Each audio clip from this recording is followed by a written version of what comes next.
Hi, everyone. It's 11 o'clock, so we're going to go ahead and get started. Welcome to our February show and tell, our second one of the year. If you are new to show and tell, welcome. We do this monthly, the first Wednesday of every month at 11 a.m., which is our new starting time for 2023. It's just a chance for some of our creative team who are based all over the world to come together and share some things that are currently inspiring us, and hopefully it will in turn inspire you. It's very free flowing. Every meeting is very different. Just as a reminder, we will follow up with you later this week with a recording of today's webinar, as well as all of the links that will be shared. So you don't have to worry about writing them down. We will share them with you. If you'd like to see any of our previous month's show and tells, you can always watch them on demand by either going to Fashion Snoop's events page, or of course you can find our YouTube channel as well.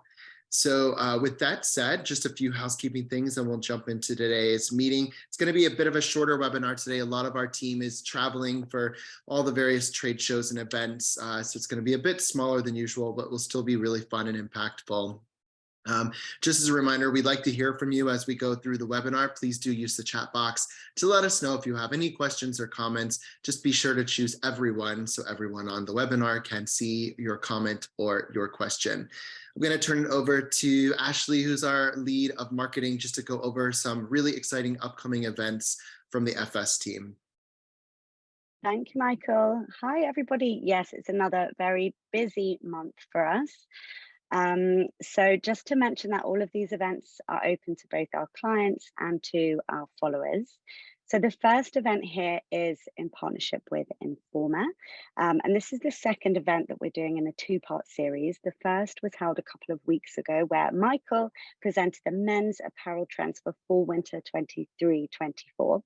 And tomorrow's event looks at the women's apparel trends for fall/winter 23-24 and is led by our VP of Women's, Melissa Moylan, who we also have with us today. So you can find the registration link for that at fashionsnoops.com/events. Secondly, I just wanted to mention, if you're going to be in Las Vegas in a couple of weeks on the 13th of February, don't miss us there. We will be presenting 3 separate sessions at both sourcing and project. So firstly, Nia Silva, who's our materials director, she'll be presenting the Spring/Summer 24 apparel sourcing trends at 1 p.m. Eastern Time on the 13th. This event is also being live streamed directly from sourcing. So you can find the registration link to that if you're not going to be there at fashionsnoops.com/events. And then at Project, we'll have Melissa and Michael, who are presenting men's and women's sessions on fall/winter 23-24 seasonal storytelling to retail strategy. So those events are both on Monday the 13th as well. We will be sending out a nice wrap-up email of everything that we're doing at all of these events with all the times and the locations where to find us. So if you're going to be there, look out for that email and please come and say hi to the team. And then finally, I wanted to let you know about a very exciting new report series we have launching soon, which is called The Future Of. So this series investigates thought-provoking opportunities that will reshape the landscape of tomorrow across home, wellness, fashion, retails, material, active accessories, and color. Each report will have a corresponding live webinar that everyone is invited to attend. So we've just opened the registration for the Future of Home and Lifestyle, Wellness, Materials, Retail, and Active. They'll be taking place as one webinar a day from Monday to Friday, starting on Monday, February the 27th. You can sign up to those events at fashionsnoops.com/events. We'll also be sending out lots of emails about this series in the coming weeks. And the Future of Fashion and the Future of Color will be launching separately. So stay tuned for updates on those. And that's it. Thank you, Ash. Yeah, a lot of exciting events coming up. All right, let me get up today's links. And I think we are going to start with our friend Chelsea over in the youth team. Hi, Chelsea. Hi, everyone. I'm Chelsea. Like Michael said, I'm a senior strategist on our youth team. My first link here is something that I personally am super excited about, so I wanted to share. So this is called Poplight. This is all actually a removable and movable sconce. So it has command strips on the back that you can add in, and then it's actually rechargeable. So there's a USB that you can plug it into the wall to charge it up. It's got its own level in it.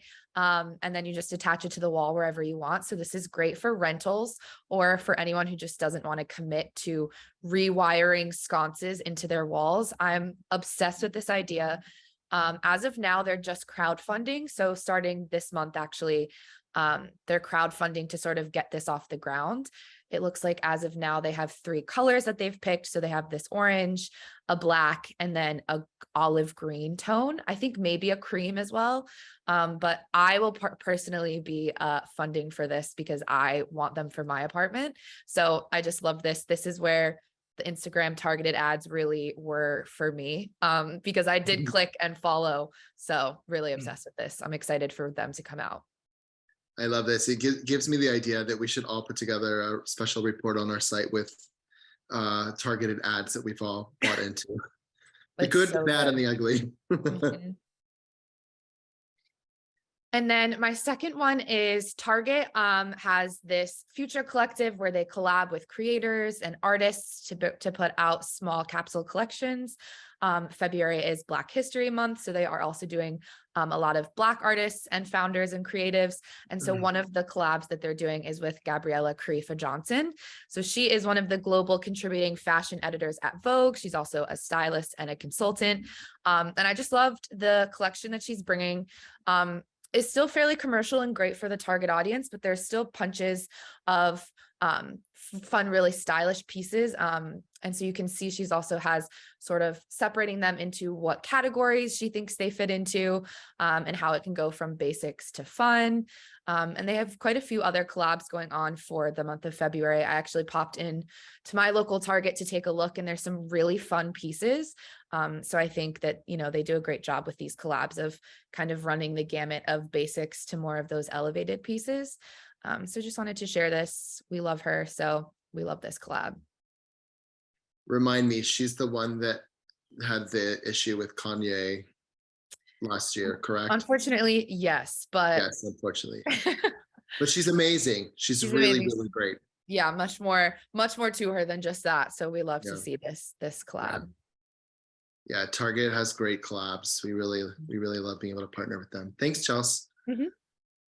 Okay, guys, both of my links are actually a very similar kind of concept here. So I was really kind of tickled by this article about a club of teens here in Brooklyn. They call themselves the Luddite Club.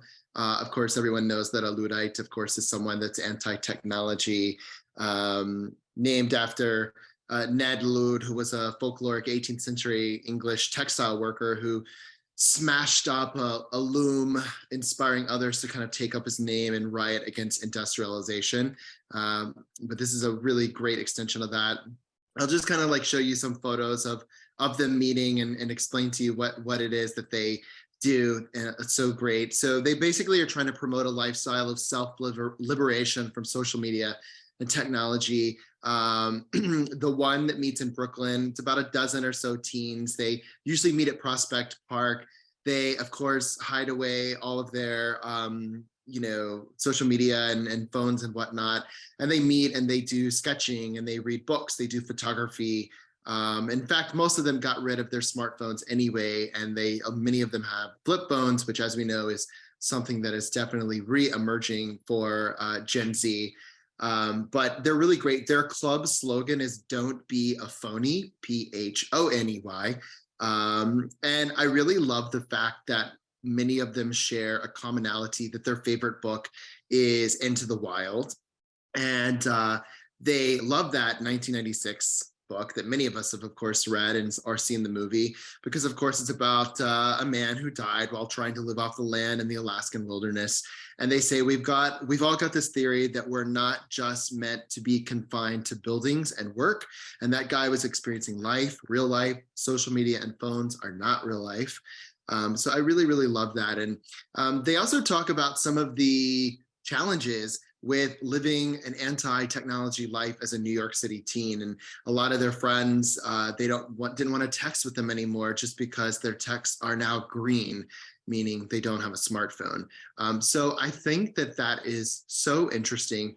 It's a long article. You can kind of read their insight. Many of them are going to college and hope to spread their Luddite Club to the various colleges as they go. But they have some great quotes and they're just great kids. And I just love to kind of read about Gen Zers who are really trying to shy away from technology in one way or another. So it's a New York Times article, and when you get the links, you can kind of read through it yourself. My other link really definitely goes along with it. This is something that came out in the news a couple of weeks ago. You'll find a slew of articles about it with stats, but the paper map is becoming a thing again. I am 43, and I can tell you that when I started driving, in the late 90s, I would kind of print out MapQuest things and get from different places, but I'm not that familiar with actually using a paper map. So even my age, it's not something that I'm very used to, but their sales are definitely rising again. The Ordnance Survey, which is the national mapping agency of the UK and Great Britain, said that sales of custom-made maps exploded in 2020 with an increase of 144%. Obviously, that was during COVID. A lot of people were traveling. A year later in 2021, there was a further 28% increase. And here in the US, AAA produced 123% more maps in 2022 than in 2021. So there's huge enthusiasm for it again. And it's not just actually the practical use of maps, but people are wanting to be interested in, seeing beautiful kind of customized maps. A lot of people are framing them and doing different things with them. The article talks about a store in Charlotte, North Carolina, and their sales there were up like 40% last year from the year before. And they said that their customers aren't just looking to maps for directions, but also as inspiration for future trips and even art that's worth hanging.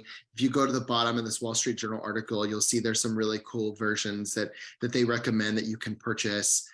Again, some of them are more artsy and a little more fun. They're not necessarily practical maps, but there is something to really take away from this culturally as far as why we have this interest in seeing maps and what to do with them again. So just thought that was a really interesting compliment to the previous article that was anti-technology.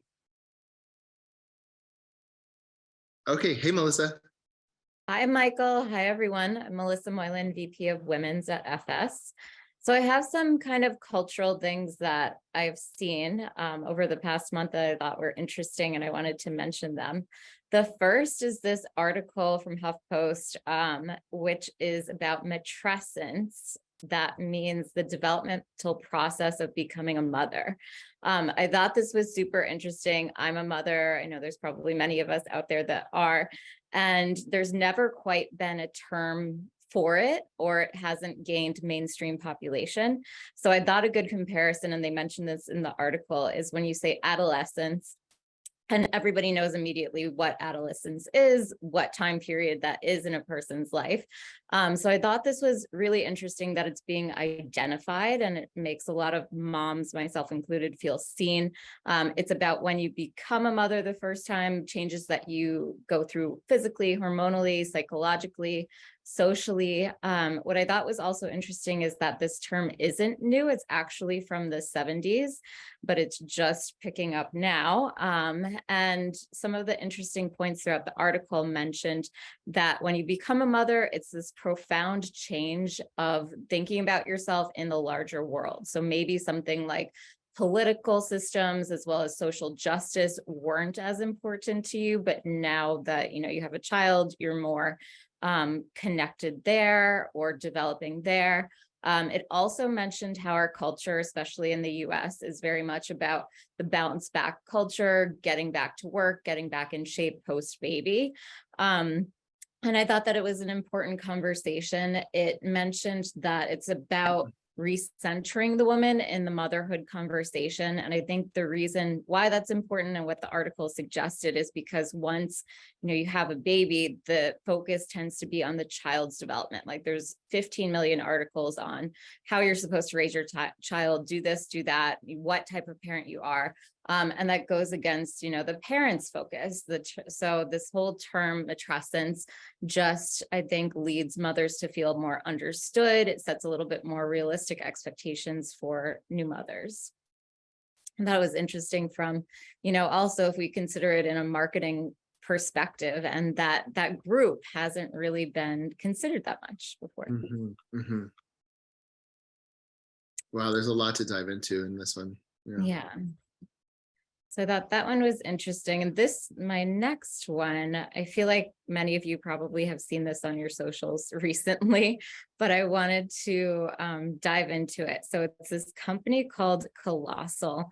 They're out of Dallas, I believe. They're a 2-year-old startup. They just completed 150 million of Series B financing.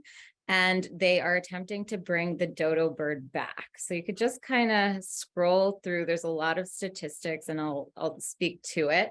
They kind of zeroed in on the dodo bird. It's been since 1662 was the last time that the dodo bird had been seen on Mauritius, which is an island off of Madagascar. And the reason that it went extinct was that it was a victim of invasive species that humans brought to the island, as it happens.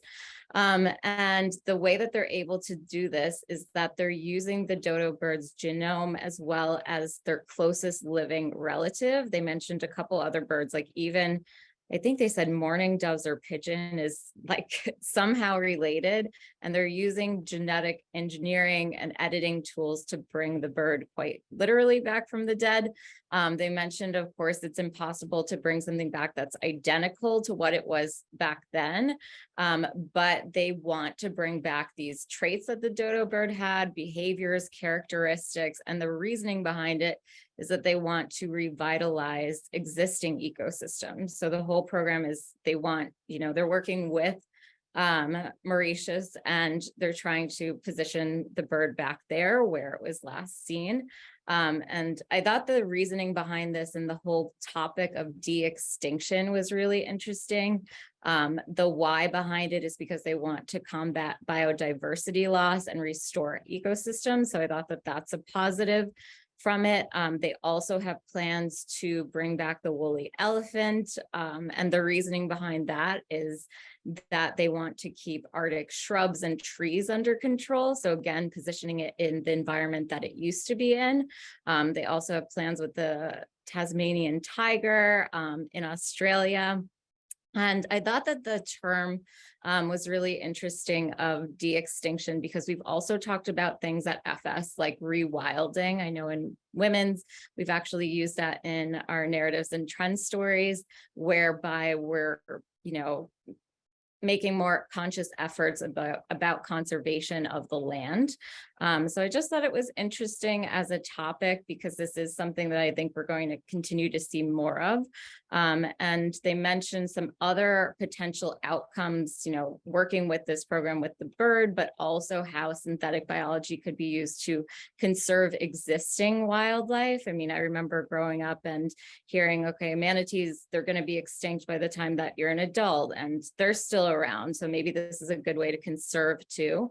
They also mentioned techniques like this and applying genetic science like this in agriculture and ultimately human healthcare too, which is a little bit controversial, but thought it was an interesting topic.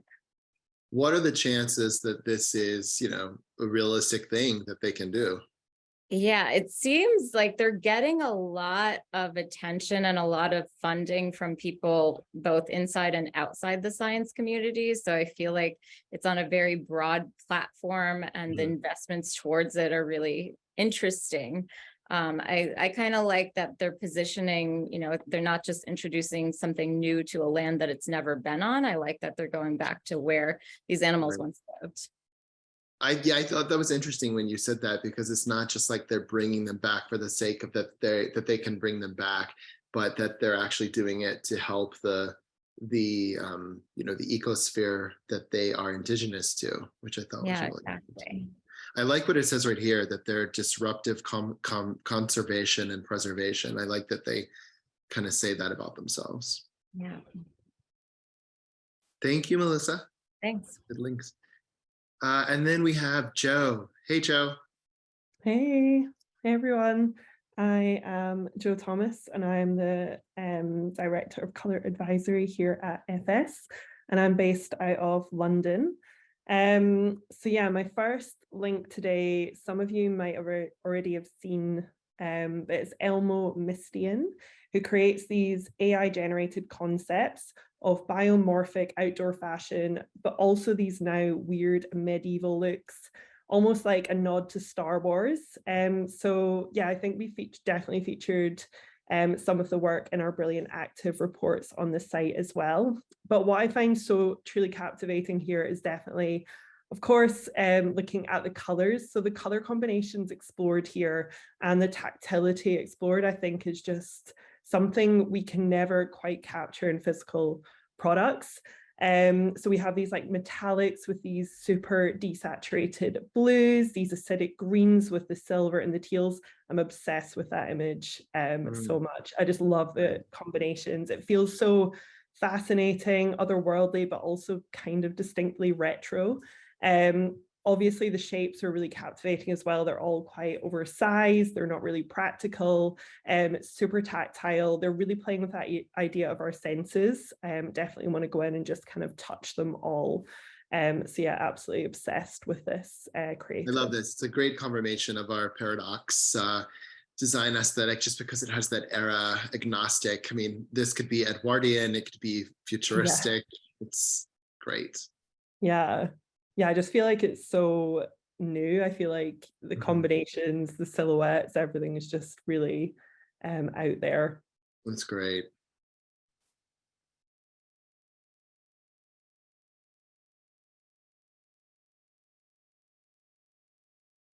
And then my second link is in a somewhat similar vein, this idea of real versus not, but it's a photo artist called Claus Stools. And again, these are incredibly captivating images where the colors are really supercharged and almost artificial. Again, making us question what's real and what's not. So taking the subject of florals and flowers, which we're all obviously super familiar with, and then distorted them ever so slightly to make us question if what we're seeing is real. So the artist said he really wanted to present our sense of vision with a challenge, so food porn for the eyes, stating that perhaps our sense of vision has actually become somewhat worn down through the flood of images that have also been created through image-based phenomena like Instagram. So yeah, I just thought these were incredibly beautiful, and I feel like they've just been slightly altered to make us question again that idea of what is real and what is not. And again, really captivating. You really want to just devour them with your eyes. Yeah, you're wondering what's a fake plant and what's a real plant. Yeah.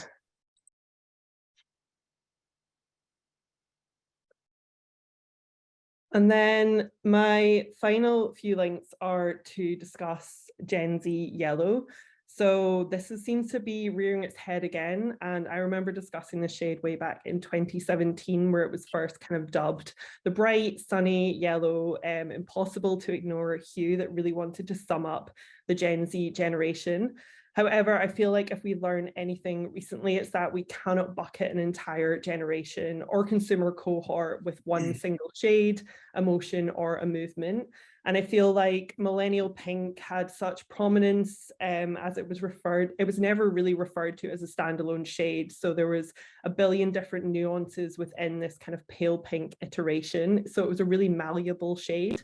And although it got adopted by a lot of brands such as Glossier and like Acne Studios on their packaging, millennial pink became sort of a statement for gender neutral design as well. And it also became a firm favorite within the interior space as it kind of evolved into this neutral hue.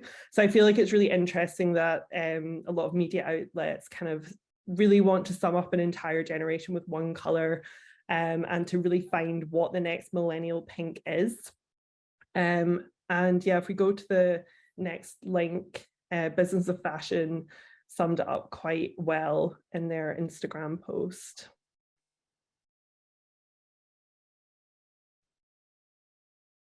But yeah, they said that Gen Z's bright aesthetic may be rising in popularity, but the generation's individualistic nature may keep it from becoming a full-blown phenomenon.